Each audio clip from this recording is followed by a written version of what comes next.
oftentimes we think of resilience out there, you're sort of bouncing back from a singular challenge as it comes up and, oh, we were resilient and we can move on. But this is really more than that. It's more like a lifestyle, sort of a baseline sense of being level, being even, optimizing yourself as a parent within your own unique context by integrating strategies and tools and mindsets.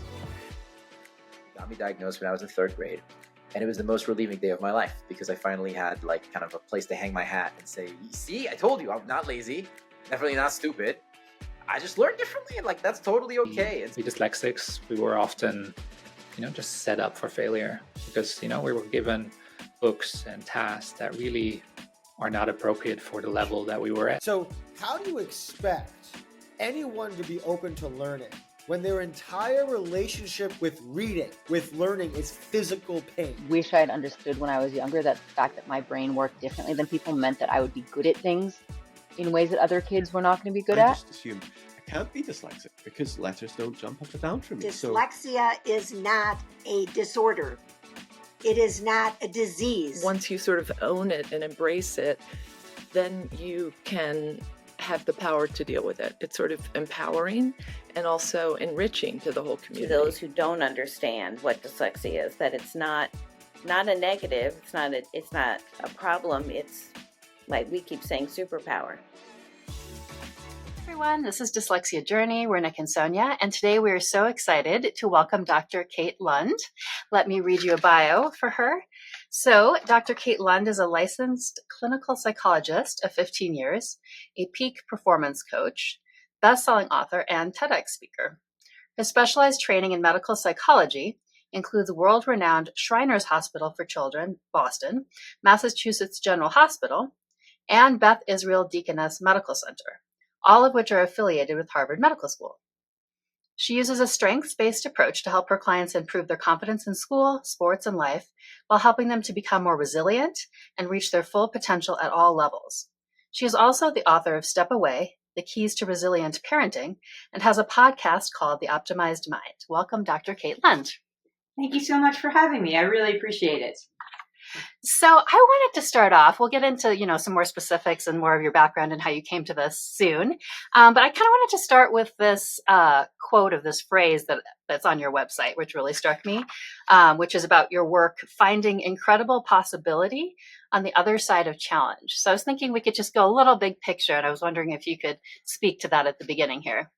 Yeah, absolutely. Well, so that really comes from, and we can talk about that later as well, my early experiences as a child. But my really the foundation of my work is helping folks to see the possibility on the other side of challenge, because we're all going to have challenge. Challenge is inevitable, and finding a way to navigate through and beyond the challenges so we can see and then grab on to the possibilities that are out there for us is really, really vital. I truly believe that. I believe that's at the core of our ability to maximize our potential within our own unique context, regardless of, whatever that context looks like for us.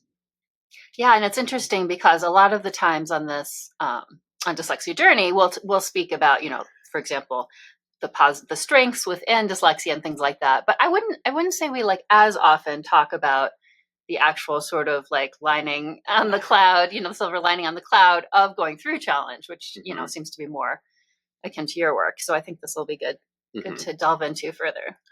Yeah. So let's dive into your background then. So you alluded to challenges in your childhood. And I assume that's kind of what ultimately led you to this particular focus, but we'd love to hear more about that. Yeah, absolutely. So it's really, I've come to this work, I really believe, because of what happened in my childhood, sort of sets a foundation and is always kind of a placeholder in my mind, okay, this is how we're helping folks move forward. I was diagnosed with a condition called hydrocephalus when I was 4.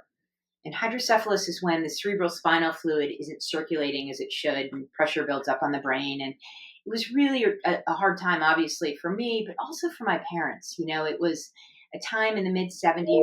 Imaging technology isn't what it is today. So it took a while to figure this out. And they finally figured it out. And the good news is that hydrocephalus is managed with something called a shunt. So a little drain or pump that's inserted in the ventricles of the brain circulates the fluid for us when it can't circulate on its own. And that's the good news. The bad news is that shunts break. So that meant a ton of time in and out of the hospital during, through my early years. And it was hard, coming back to school, looking, feeling different, missing a ton of content. So being behind academically. But really it was the looking different piece. I'd have to wear this huge hockey helmet when I was skating with my friends at recess. And kids laughed, it was hard. So I think that was I know that was my early foundation, and really wanting to understand and being drawn to helping other people through challenge, figuring out myself how to navigate challenges. And I had a great support system, and that was key. My parents, my teachers, the parents of my friends helped me to focus on what I could do as opposed to what I couldn't do. And that's actually another really core concept. So all of that comes together and has led me over many, many years to where I am today. Yeah, that must have, I can't imagine how challenging that must have been as a 4-year-old. Yeah. So, and beyond. And yeah. beyond. Yeah. Yeah. Yeah. Tell me a little bit more about your work and how you got into sort of your educational background, and then how you got into resilience specifically. Yeah, absolutely. So, the core of the resilience goes back to those early experiences. I was really interested in understanding people from the get-go, right? So I was drawn to, I took psychology classes in high school. I volunteered at the local hospital. Just things like that were always something that were kind of on my mind. I also worked at a local radio station where I was put out on the street sort of to interview people about sort of events going on in town. So that was another avenue that I really was drawn to understanding people through that lens. And then college, psychology, I studied psychology, and that was sort of my main focus. I had a really great opportunity in college to do some very interesting research in health psychology with one of the professors. But here's the thing, I was not ready to go back to graduate school when I graduated from college.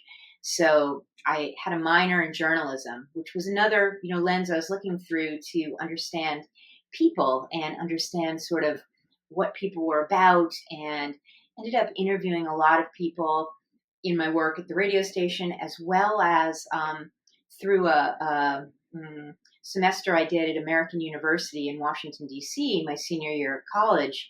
And I actually was fortunate enough to have an internship at the White House. And it was so cool. I was able to see journalism and journalists working in real time. I mean, my job was obviously setting up chairs on the White House lawn for news shoots and stuff like that at 4 a.m, which was awesome. Like, I loved it. I loved every minute of it. But it did let me know that was a little bit fast paced for me. The hair, the makeup, it was way too much. So my path kind of moved after that experience to a marketing and PR role, where I worked in entertainment with the Learning Channel, Discovery Channel, and PBS within a firm, helping with some of their programming and working with talent and setting up their interviews and that sort of thing. Another cool experience in understanding people and figuring out how they got to where they wanted to be. And then I did that for about 4 years, met my husband, and we decided to move to Boston. And at that point, I knew that it was time for me to go back to graduate school and start my journey to my goal all along of becoming a licensed clinical psychologist. So that was sort of the beginning and sort of the foundation leading up. And then in Boston, I had amazing experiences, and I really solidified my interest in really delving into this idea of resilience and what helps folks to move through significant challenges. And my training in Boston was in the medical domain, so I worked in all of these hospitals.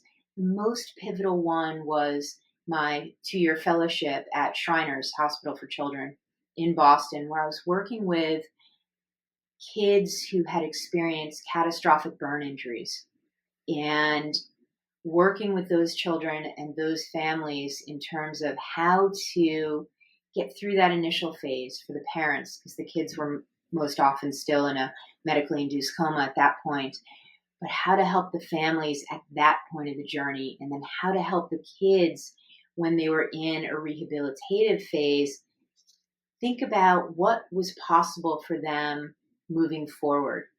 What was their new normal going to look like? How are we going to help them hold on to the strengths that they had within them to work through these challenges moving forward? And I had an opportunity there to work with some great supervisors who were doing some really groundbreaking research in this area. And that's really where this interest solidified, and I've built on it ever since. So I'm wondering if you mentioned strengths specifically.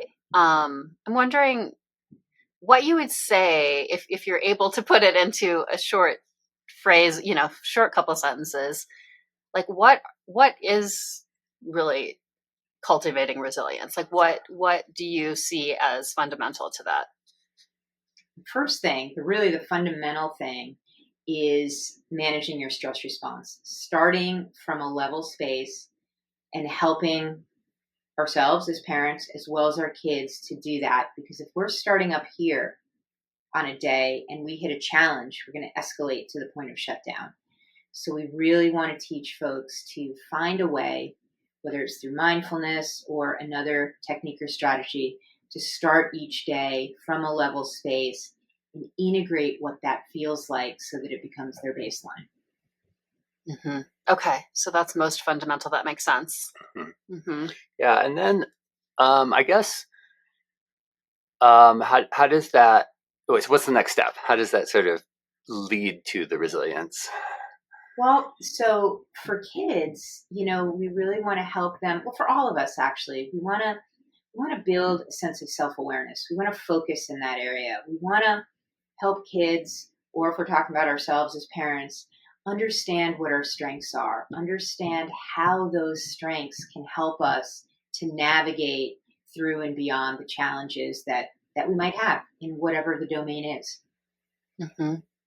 And so what is the difference for a child? I mean, of course, as you were talking about it with the parent setting the tone and all that, I think we understand that that's the parent is guiding it. But I'm curious, actually, like, are some things, do you think some of it's easier for kids? Because it's like, I think we have sort of ideas out there, both I think that kids can be sort of extra harmed, or, things can happen in childhood, and that kids maybe are more resilient just naturally and snap back and all these things. I'm wondering how you think of that.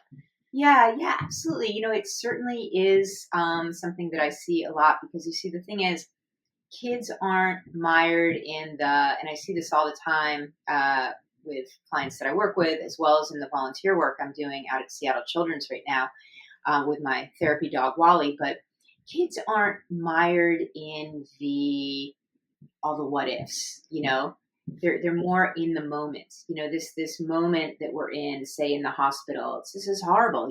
This hurts. This makes me sad.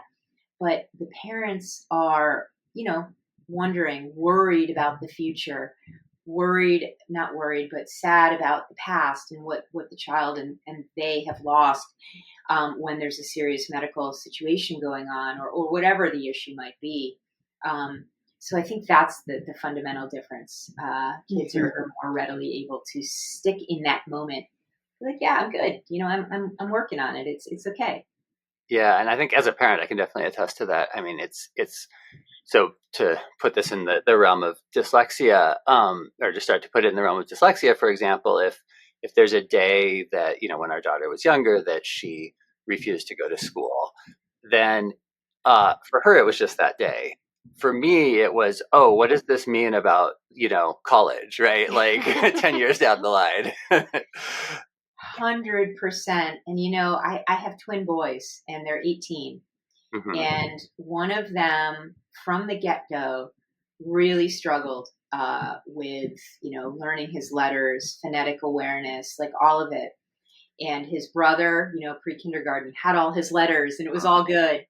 So, really spent years sort of untangling all that. And there was a point where the testing suggested that our one child had dyslexia, but then it kind of shifted to more of a neurodevelopmental thing. But I hear you spot on with that, because he struggled academically the whole way through, right? And it's just a very different picture. And that fear of like, oh yeah, what is that going to mean for college? What is that going to mean for later on?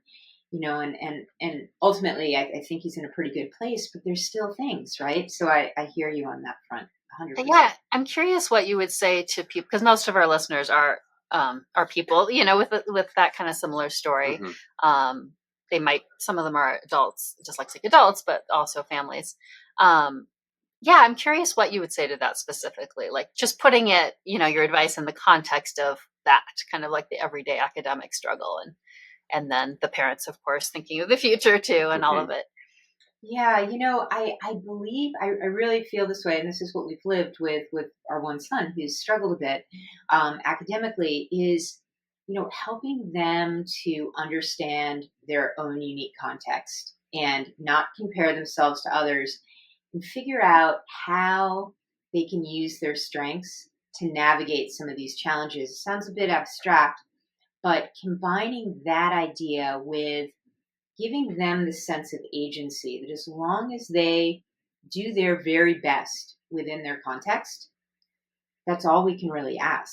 And inevitably, there are going to be strengths that are going to be able to move them forward despite the challenges. And it's a question of focusing on those strengths as opposed to, and this is easier said than done. Trust me, I've been there, and I'm actually still there at this moment. But it's really easy to get mired in the challenges and get into that space of, well, it's never going to be different than this, or, but there's always that strength that can be found, that we can figure out how to, and it's not going to evolve. It's not going to look the same for anyone, right? These are all different experiences within our context. Yeah. I remember something that, this helps me just in general in life. It's sort of something that sometimes people take negatively, but I think it's a positive, is kind of that everything changes. So it's like to get that bigger picture of like, things are just going to look different at some point down the line. And right now I'm in this moment, that kind of thing. Right. And it's also uncovering passions and interests. Right. It doesn't just have to be strengths, but what are the child, what are they interested in? What are their passions? And who knows where that can take a kid, Right. Well, yeah, because that's so important too. Like, it's not just getting the bigger context, it's also within the moment, how can we add some joy or something to this day or to this week? Yeah. Yeah. And that's so important, because that's a big piece of our ability to cultivate a resilient lifestyle, a resilient mindset, is, not to overlook the importance of those moments of joy, those things that make us smile. And I think a lot of us, including myself, are moving so fast through life that we often miss that memo. We forget. So I think that piece is important. And I'm reminding my kids, both of them, because they each have their own struggles in different ways, right? Even the guy who's really dialed in academically. And so, it's going to happen, but they've both found crew, for example. They're both rowers. And the power in that, in helping them believe in themselves in different ways, has been amazing. Yeah. Maybe it'll be art or music or something completely different. But that's a really important piece too, I think. Yeah, and I'd love to just throw in a plug here for an episode that we put out earlier this year on how important arts and sports and music are for dyslexic kids. Yeah, 100%. So important. So important. Because it's so easy to, for obvious reasons, hone in on things that are the challenge, right? That need a lot of time and whatever. But then, and it's so true for kids with a learning difference. They do have to spend more time on academic work, and so and it's exhausting for them. And so there's often less time, I think, for the extracurriculars that are so important. Yes, precisely. And also, if the opportunity exists and the possibility exists, finding an advocate sort of either in the classroom or in the form of a tutor or something along those lines, where the child really connects with that person. And that was one of the things that we were so fortunate to find. There was a woman here running this reading program called Wired for Reading. And she and William, the person who was running this, they bonded. Like, it was crazy. And it was that piece, and also his second grade teacher. And he learned to read in second grade. And it was so cool. And it was because of this teacher, and it was because of this tutor. And there were other tutors where the connection wasn't there, and he just shut down. He was like, no, like people through the school or whatever, and so that spark was, and I know that option might not be readily available across domains, but just, it doesn't even have to be in the form of a tutor. It could be a teacher or a para-educator, or just somebody at school. If there's that connection, that human connection is so powerful. Yeah, I think that's really important. And it on the flip side, I guess, when they're sort of not connecting and shutting down, I think it brings up the question of how do you tell when your child is sort of not being resilient enough, or if they really need a change in environment or a change of teacher or tutor or whatever. Yeah, and that's a real question, right? Because that tendency to shut down a little bit or not try because it's going to be too hard or what have you. Such a good question. It's not always clear, but if the struggle goes on for too long, I think we get to a point as parents where we kind of maybe know, and then it's a question of jumping in and making the change, because sometimes that can feel hard too. Like, because it's not always clear, and then what's it going to be? But whenever we've done that, it worked out well. We often say on this show, trust your gut as a parent. Like if you feel like it's just fundamentally something is off, you're probably right. 100%. Let me bring it back to the resilient parenting for a moment here, because you've been speaking about it really off and on here this whole time. But how did you come to feel it was important to write a book specifically about that? And like, what would you define resilient parenting as? Yeah, right. And so the book is written through kind of three lenses. Very briefly at the beginning, I talk about my early experiences, and then my work as a clinical psychologist, and then my life as a mom, particularly with, twins who are very, very different. So the book is written through those three lenses, but really it came from, what I've seen in my practice over the past 20 years, what I've seen out in the world with my friends and my kids in school, and, how things have kind of, people are stressed. Parents are really, really stressed, including myself. But I just felt like it was an important book to write, to have there be a accessible and easy to read. It's not really a manual, but easy to read reference point for parents to figure out, okay, I'm not alone in this. What are some actionable strategies that I can put into place? What are some small tweaks that I can make that are going to help me build a resilient lifestyle? And what that is, oftentimes we think of resilience out there, you're sort of bouncing back from a singular challenge as it comes up, and, we were resilient and we can move on. But this is really more than that. It's more like a lifestyle, sort of a baseline sense of being level, being even, optimizing yourself as a parent within your own unique context by integrating strategies and tools and mindsets that will help you do just that, optimize within your own context. And there's no one size fits all. We're all different. And that is a point that I stress in the book. A lot of case studies, a lot of vignettes to kind of illustrate the main points that have come out of my clinical work, all masked, of course, and sort of composite stories. And then things that have come out of my own parenting experience, journey. So that's really how the book came about. And I just thought, I believe there's a need for it out there. Yeah. Would you be willing to share maybe one of those anecdotes or vignettes, either from the book or just from other sources? Yeah, sure. So one of my favorite one of my favorite vignettes in the book um, is this client who came to me, a mom, super stressed out, shut down, maybe on the brink of some clinical depression, anxiety, had really lost her sense of self within the chaos of parenting and working and just everything. Have had kids who were struggling in various ways. Had been a serious triathlete back in the day, but didn't have any sense of like that would be possible again.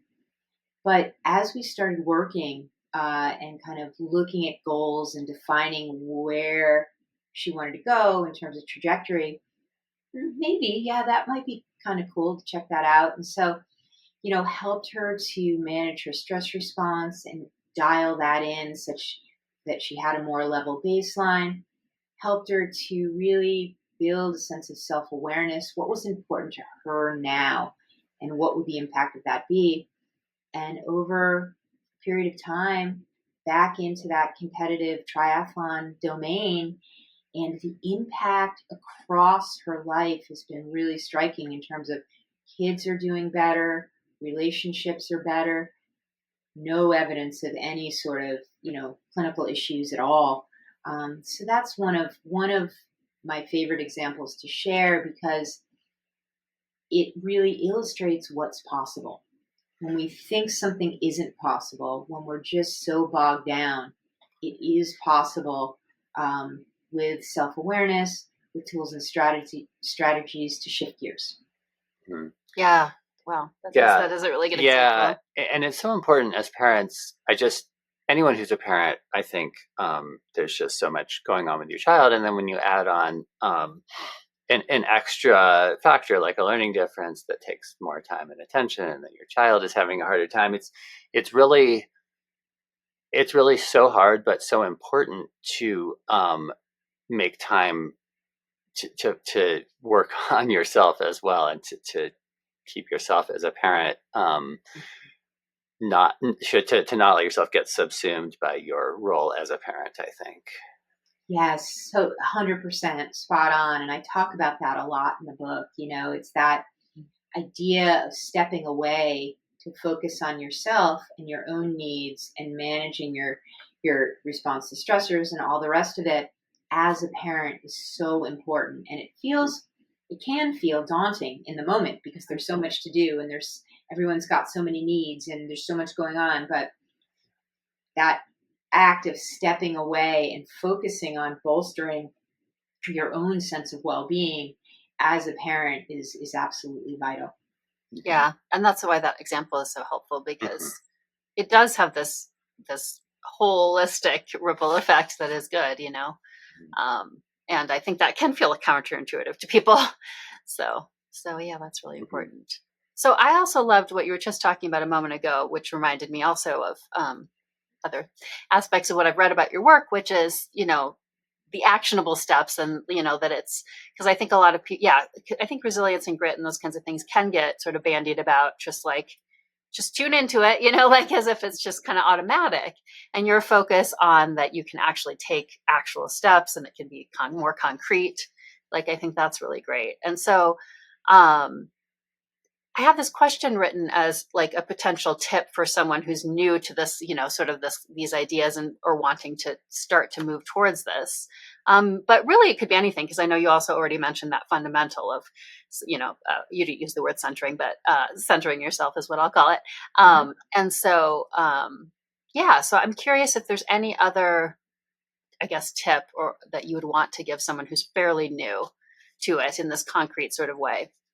Yeah, absolutely. So a couple things, we always want to encourage folks to think about what's going well, as opposed to just the things that are hard or just the challenges, as our human nature takes us to that, like would have, could have, should have place. And so I always encourage folks to jot down 3 to 5 things that went well on a given day and do that over a period of time, maybe consistently for a long period of time. And it's amazing the power in that, how it really shifts our lens from that negative and that negative self-talk to more of a neutral space, or ideally more of a positive space, to be able to see the positives, the things that did go well first, as opposed to losing them. So there's that, very important. And then, don't forget to look for those moments during the day that make you smile, that bring you a sense of joy, a sense of levity. Maybe it's listening to your favorite song, and these are very simple. Calling a friend for a chat, really, really powerful, this idea of social connection. And something we also kind of overlook as we're moving through life so fast, right? And taking that time to connect with people in our world is incredibly powerful. So things like that. And then movement, of course. If you're one who exercises, please don't forget it, because powerful thing in terms of how it's managing our mindset and our outlook for all of the things out there and helping us manage the challenges. So that was a few strategies, but that's great though. great, Yeah, it's good. Very actionable ones. So I appreciate that. Well, so as we wrap up, anything, of course, you'd like to add, but I would also be curious to find out how people can connect with you, like finding your podcast, The Optimized Mind. I noticed also on your website that it mentioned potentially an upcoming course, so I didn't know if you wanted to talk about that as well. Yes. So there is a course that's upcoming, linked to my first book, really, Bounce, Help Your Child Build Resilience and Thrive in School, Sports, and Life. But it's also very relevant for what we're talking about here, because there's going to be a parent coaching component to that. So that will be launching right after the new year. So a parent coaching component that covers much of what's in Step Away and just helping us as parents to optimize within our own unique context. Okay. And folks can connect on LinkedIn, on my website, which is www.katelundspeaks.com, and all the information is up there. Great. Any last tip or words of wisdom you want to leave us with? Yeah, well, so the last thing I'll say is, I would really encourage folks to not lose sight of the possibility on the other side of the challenges that they're facing, because it's out there, that possibility. Yeah. Yes. Very good note to end on. So thank you so much. We really appreciate your speaking with us here and the work that you do. Well, awesome. Thank you for having me. It was great. I really enjoyed this conversation.